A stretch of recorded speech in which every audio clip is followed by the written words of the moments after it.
नमस्कार दोस्तों, स्वागत है आपका आपके अपने YouTube चैनल पर। तो दोस्तों, Rajasthan high court fourth grade भर्ती को लेकर एक बार फिर से दोस्तों विवाद है वो शुरू हो गया है। क्या ये भर्ती रद्द हो सकती है, इसको लेकर इस वीडियो में बात करेंगे। इस भर्ती का फ्यूचर क्या रहने वाला है, यानी कि ये भर्ती होगी होगी तो कब तक होगी, एग्जाम डेट क्या रहेगी इसकी। और इसके अलावा दोस्तों, हाई कोर्ट विभाग का क्या नोटिस आया है, सरकार को क्या नोटिस दिया गया है।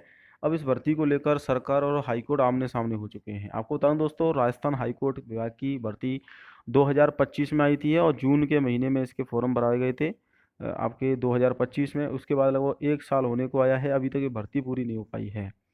अब देखिए, हाई कोर्ट भर्ती जो चतुश्रेणी की भर्ती है फोर्थ ग्रेड की, जिसका ज़्यादा बड़ा सिलेबस नहीं होने की वजह से इसमें फॉर्म काफ़ी ज़्यादा आए हैं। हालांकि इसमें इंटरव्यू है, लेकिन फिर भी इसमें 10 लाख छात्रों ने आवेदन किया है। अब ये जो हाई कोर्ट विभाग की भर्ती है, इसको लेकर सरकार और साथ में ही हाई कोर्ट विभाग आमने सामने हो चुके हैं। ये जो भर्ती है, इसको ना तो कोई बोर्ड कराता है, जैसे कि राजस्थान कर्मचारी चयन बोर्ड है, RSSB और RPSC, ये बोर्ड इस परीक्षा को नहीं करवाते। बल्कि जैसे पुलिस का एग्जाम होता है पुलिस विभाग के द्वारा, उसी प्रकार से हाई कोर्ट का जो पेपर होता है वो हाई कोर्ट विभाग के द्वारा ही होता है। हालांकि हाई कोर्ट विभाग ने इससे पहले भी 2019 में भर्ती निकाली थी फोर्थ ग्रेड की, लेकिन 3400 पदों पर उस भर्ती को रद्द कर दिया था। क्या ये भी भर्ती रद्द हो सकती है? तो कम पढ़े लिखे जरूरतमंदों को मौका मिले, सरकार ऐसे नियम से व्यवस्था बिगड़ेगी। राज्य सरकार के तीन बड़े तर्क हैं। क्या तर्क हैं? किसी भी भर्ती में शैक्षणिक योग्यता को इस तरह सीमित नहीं कह सकता कि मान लीजिए किसी भर्ती कोई 10वीं पास भर्ती है, तो ऐसा नहीं है कि उसमें 12वीं पास आवेदन नहीं कर सकता है, ग्रेजुएशन वाला आवेदन नहीं कर सकता है। तो ये सरकार की बात बिल्कुल सही है, सबको बराबर मौका मिलना चाहिए। ऐसा नहीं किसी जिन्होंने 10वीं ही किया है वही इसमें एग्जाम में बैठेंगे। और दूसरी बात कहा गया कि अधिक पढ़े उम्मीदवार भी 10वीं की अंक तालिका लगाकर आवेदन कर सकते हैं। ऐसे में वास्तविक योग्यता का पता लगाना मुश्किल है। ये भी बिल्कुल सही है कि कोई स्टूडेंट ज़्यादा पढ़ा लिखा है तो वो भी इसके लिए आवेदन कर सकता है। और नियम लागू हुआ तो दूसरी भर्तियों में खासकर 53,000 से ज़्यादा चतुर्श्रेणी की भर्ती में भी फिर मांग उठेगी कि उसमें आपके IIT वाले छात्रों ने आवेदन किया था, BCom वाले छात्रों ने आवेदन किया था। तो फोर्थ ग्रेड की जो भर्ती है ये विवादों में है। दूसरी तरफ हाईकोर्ट का क्या पक्ष है? हाईकोर्ट प्रशासन का कहना है कि चतुर्श्रेणी पदों पर शारीरिक श्रम शामिल है, यानी कि इसमें शरीर से आपको काम करना होता है, जिसमें उच्च शिक्षा की जरूरत नहीं होती है। ज़्यादा पढ़े चयनित हो जाते हैं, जबकि न्यूनतम योग्यता वाले आर्थिक और सामाजिक रूप से कमजोर अभ्यर्थी बाहर हो जाते हैं। तो उच्च शिक्षित उम्मीदवार बेहतर नौकरी मिलने पर पद छोड़ देते हैं, जिससे व्यवस्था प्रभावित होती है। तो ये बिल्कुल बात सही है कि इसमें ज़्यादा पढ़े लिखे छात्र इसमें आवेदन करते थे, वो सिलेक्शन भी ले लेते हैं, जिससे कि कम पढ़े लिखे जरूरतमंद इसमें नहीं लग पाते हैं। तो इसका निर्धारण सरकार कैसे करेगी, हाईकोर्ट विभाग क्या हल निकालता है? क्योंकि हाईकोर्ट का कहना है कि इसमें सिर्फ 10वीं पास को ही योग्यता रखी जाए, लेकिन इसमें फॉर्म तो BA वालों ने भी भरा है, 12th पास ने भी भरा है, ग्रेजुएशन PG UG सब ने आवेदन किया है। क्योंकि 10वीं की अंक तालिका सबके पास होती है, लेकिन ये नियम भी खास तौर पर अगर देखा जाए कि 10वीं पास भरती है तो 10वीं पास ही फॉर्म भराएंगे, ये भी कहीं तक सही नहीं है।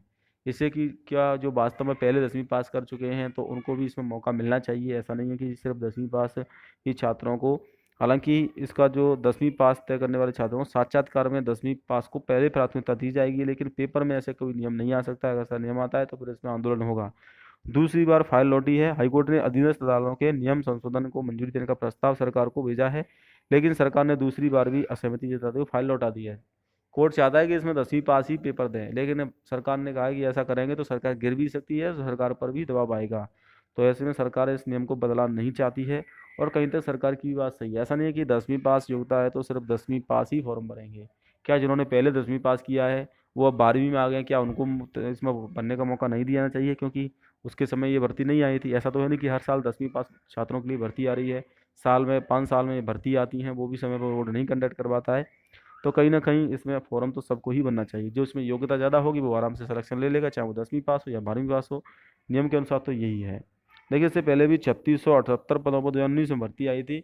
ये भी भर्ती किन्हीं कारणों की वजह से रद्द कर दी गई थी। ना तो फीस वापस की गई थी। 5 साल बाद फिर भर्ती आई 2025 में, जिसके फॉर्म 27 जून से जुलाई के बीच में भरे गए थे। लेकिन इसका भी अभी परीक्षा को लेकर कोई अता पता नहीं है। हालांकि पहले कहा जा रहा था कि अप्रैल में पेपर होगा, फिर अप्रैल में असमंजस हो गया। फिर अब कहा जा रहा था कि पेपर आपका जुलाई में होगा। अब जुलाई में होने का भी जो है डाउट बन रहा है। तो पेपर आपकी अगस्त सितंबर में आगे बढ़ सकती है। हालांकि इसी बीच में आपकी अन्य एग्जाम CET की वजह से अटकी हुई हैं। तो बेरोजगारों का तो बुरे हाल है इस समय अगर देखा जाए तो अगस्त सितंबर के हिसाब से आपकी तैयारी करते रहें। बाकी अधिक जानकारी के चैनल को सब्सक्राइब कर लेना।